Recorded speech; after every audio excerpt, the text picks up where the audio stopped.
if you are thrilled by the idea, now you're not hindering it, and law of attraction can cause the momentum of that to become more and more and more and more.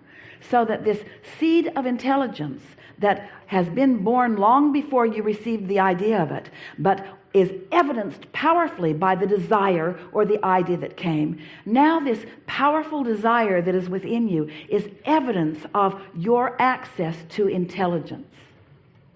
So don't run around comparing yourself to anybody else and what they've learned. A lot of them are just putting things in a physical file cabinet and they can't ever get them out again. People get bogged down in all of that. There's all kinds of misunderstanding. You didn't come to regurgitate what has been. You are the creator of the new idea.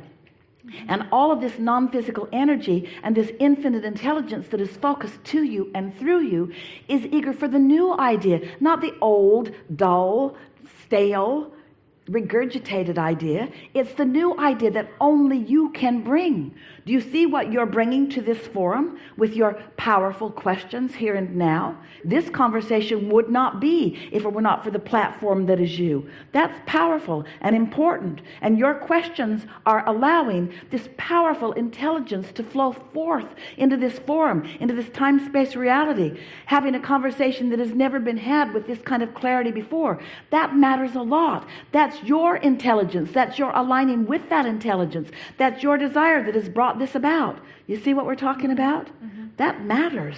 That's really good. You have no reason to doubt yourself. And it wasn't difficult either, was it?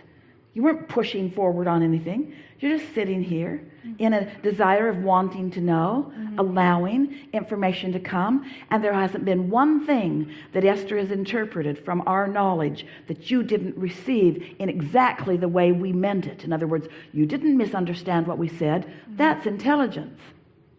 Right. Okay.